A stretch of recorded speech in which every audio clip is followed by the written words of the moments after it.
Salut, j'ai envie de vous raconter une histoire, ou plutôt une réflexion personnelle à haute voix sur un sujet qui me plaît vraiment beaucoup et qui j'espère vous plaira aussi. Ça parle bien sûr de cinéma et puisque vous êtes là, c'est sûrement que ça vous intéresse. Ça parle cinéma mais aussi d'un autre domaine qui s'y apparente beaucoup plus qu'on ne le croit. Quand on regarde un film, on est plongé tête la première, comme ça, là-dedans, plouf. Pourtant, on sait que c'est faux, qu'il y a de la mise en scène, des comédiens, des répliques, des trucs quoi, irréels. On sait que c'est faux. Et pourtant, on est crédule. Le cinéma en tant que tel, en tant qu'essence et naissance d'un art, ne serait-il pas de la magie?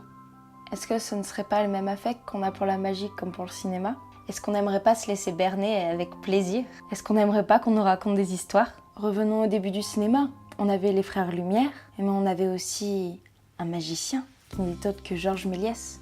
Avant de devenir l'un des premiers cinéastes de tous les temps, Georges Méliès était prestidigitateur. Il exerçait au théâtre Robert Houdin, qu'on pouvait trouver à Paris, et avait fait ses études de magie à l'Egyptian Hall à Londres. Il a découvert la caméra le 28 décembre 1895, avec une flopée d'autres personnes émerveillées, et la première chose qu'il s'est dit, c'est « un nouvel outil de magie ». Il avait trouvé sa boîte magique. Méliès a montré cet attachement à la magie très rapidement, puisque son premier film, Escamotage d'une dame au théâtre Robert Houdin, est effectivement un tour de magie filmé.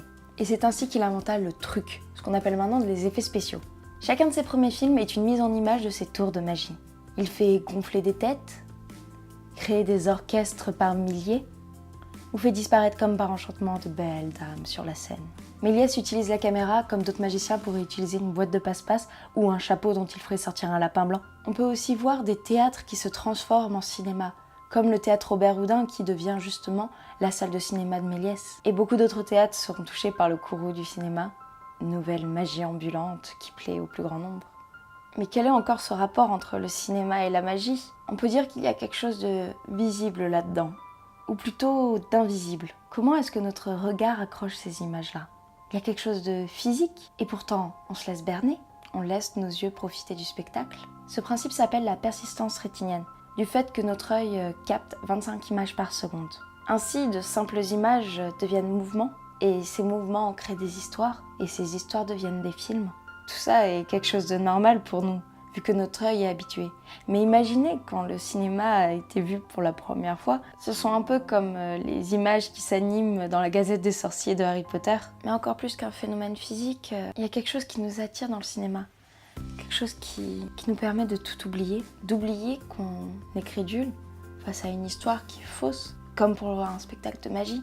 Il existe un concept qui a été créé par Samuel Coleridge en 1817 qui s'appelle la suspension consentie de l'incrédulité.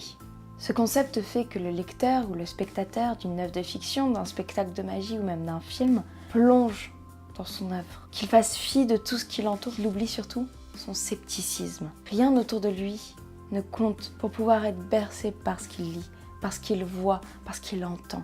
En résumé, on peut assimiler ça à un spectacle de magie, dans le sens qu'on n'essaye pas de comprendre le pourquoi du comment, de comment ça se passe, de qu'est-ce que quoi. Non, on nous laisse nous raconter des histoires. Et en plus, on aime ça. Pourquoi est-ce qu'on dit la magie du cinéma, où j'ai vécu un moment magique, et tout ce champ lexical de la magie utilisé pour des films? Le rôle du réalisateur est de faire des tours de magie.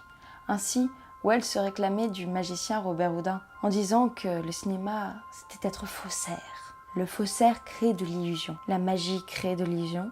Le cinéma n'est qu'illusion. J'aime beaucoup cette phrase que Michel Faucheux a écrite dans sa biographie des frères Lumière.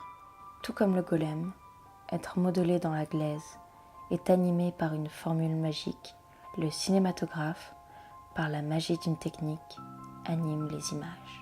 Henri Langlois, créateur de la Cinémathèque française, parlait également d'une magie technique, qui est un terme assez antithétique, étant donné que la magie est quelque chose d'irréel, quelque chose qu'on ne peut pas vraiment toucher, alors que la technique, c'est le contraire même de ce principe. On sait qu'on peut faire de la magie avec des outils, j'allais dire cinéma, mais c'est la même chose au final. Ça reste pour éblouir les yeux des spectateurs, c'est de l'émotion.